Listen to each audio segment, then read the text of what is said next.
যে তোমার সঙ্গে বেশি ঝগড়া করবে, তোমাকে সবসময় সন্দেহ করবে, বুঝে নেবে সে তোমাকে খুব বেশি ভালোবাসে। কারণ সে তার ভালোবাসার ভাগ অন্য কাউকে দিতে চায় না।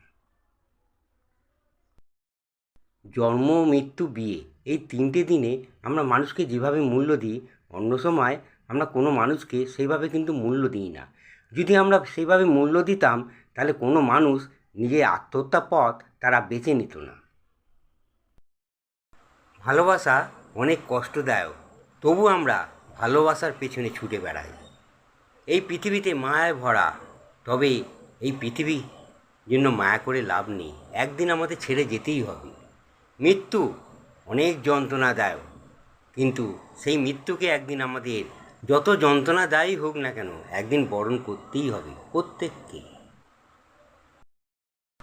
তুমি প্রেম করে বিয়ে করেছো, ঠিক আছে, যাকে তুমি প্রেম করে বিয়ে করেছো সেই মানুষটা কি সঠিক, সেটা কি আগে তুমি জেনে নিয়েছো? তুমি বলবে না, সে আমাকে বলেছে সে নাকি আমাকে খুব ভালোবাসে। আচ্ছা, সে তোমাকে ভালোবাসে বলেছে, আচ্ছা ভালোবাসি কথাটা তো সবাই বলে, তা বিয়ে করার পর সে কি তোমাকে সত্যিই ভালো রাখবে? মানুষ খুব সাহসী, তারা একা থাকতে সে কোনোদিন ভয় পায় না। কিন্তু অনেক দিন ধরে কারোর সাথে প্রেম চলার পর একদিন হঠাৎ সে কোনো কারণে একা হয়ে যায়, তখন সে একা থাকতে খুব ভয় পায়।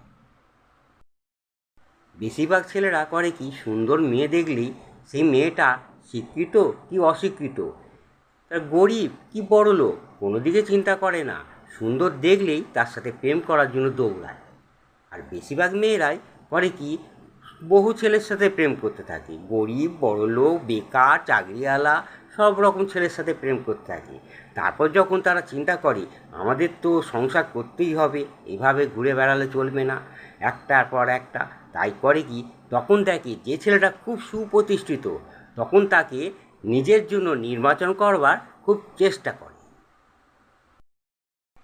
অনেকে বলে, অনেক পুরুষ মানুষ আছে নিজের বউ থাকতে অন্য মেয়ে ছেলের কাছে চলে যায়, কারণ তাদের বউরা নাকি তাদের পাত্তা দেয় না।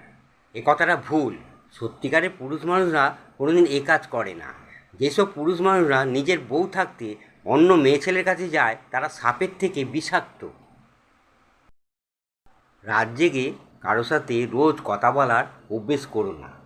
কারণ যার সঙ্গে তুমি আজ রোজ কথা বলে যাচ্ছ, খুব আনন্দ পেয়ে যাচ্ছ, একদিন দেখবে সে হঠাৎ তোমার সাথে কথা বলা বন্ধ করে দিয়েছে, বন্ধ করে অন্য আরেকজনের সঙ্গে কথা বলা শুরু করে দিয়েছে। কিন্তু তুমি তোমার অভ্যেস তুমি ত্যাগ করতে পারবে না, তখন তোমার খুব কষ্ট হবে। কোনো মেয়ে যদি একটা যোগ্য ছেলের সাথে প্রেম করে বিয়ে করে, তখন তাকে সবাই বলবে, কী রে মালটা বেশ ভালোই পটিয়েছিস।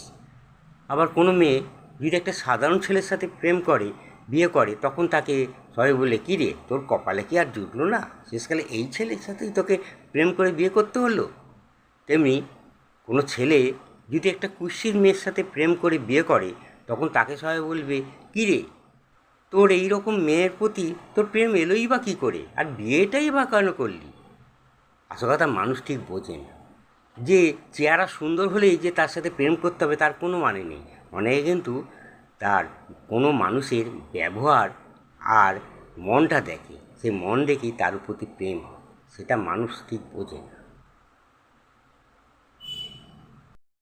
তুমি একটা চাকরি পেয়েছো, চাকরিটা খুব ভালো, সেই চাকরির সূত্র ধরে তোমার সংসার হয়েছে। অনেকদিন চাকরি করার পর হঠাৎ তোমার সেই চাকরিটি চলে যায়, সেটা তোমার দোষে নয়, অন্যের ভুলের কারণে তোমার চাকরি চলে যায়, তুমি নির্দোষ। তা এক জায়গায় চাকরি করতে করতে হঠাৎ যদি চাকরি চলে যায়, সে কী জ্বালা সেটা আমি জানি। তুমিও নিশ্চয়ই হতাশ হয়ে পড়েছো, তোমার পরিবারের মুখে কী অন্ন তুলে দেবে এই নিয়ে তোমার চিন্তা।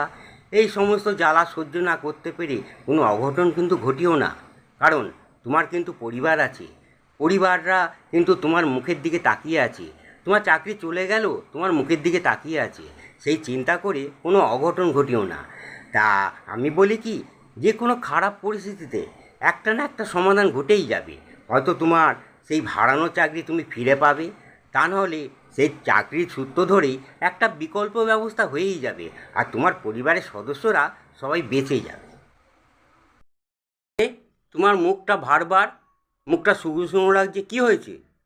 ও, তোমাকে বাড়ি থেকে বিয়ের জন্য চাপ দিচ্ছে, কিন্তু তুমি বিয়ে করতে পারছো না কেন? তোমার রোজগার কম। মানে যে পরিমাণ রোজগার করো তাতে বিয়ে করা যায় না, ঠিক কথা।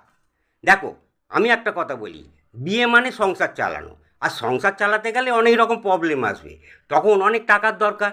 আজকে যারা তোমাকে বিয়ের জন্য চাপ দিচ্ছে তাদের কাছে যখন তুমি টাকা চাইতে যাবে, তখন তারাই বলবে, আরে তুই ভালো মতো রোজগার করিস নি, হুট করে বিয়ে করলি কেন? বিয়ে তো করা উচিত ছিল না, তখন তারাই বলবে। তাই আমি বলি কি, তুমি বিয়ের চিন্তা দূর করে দাও। যারা যতই বলুক বিয়ে কর বিয়ে কর, তুমি ছেড়ে দাও। তা ভালো করে রোজগার করাছে, ব্যাংক ব্যালেন্স বাড়াও, সম্পত্তি বাড়াও, তারপর তুমি বিয়ের চিন্তা করো। কি বলছো? তখন তোমার বয়স বেড়ে যাবে, কোনো পাত্রী ভালো আসবে না। আরে দূর, তোমার ওই ব্যাংক ব্যালেন্স সম্পত্তি দেখে পাত্রীর বাবা তো দূরের কথা, পাত্রী নিজে এসে তোমার সাথে আলাপ করবে, করে বিয়ের প্রস্তাব দেবে।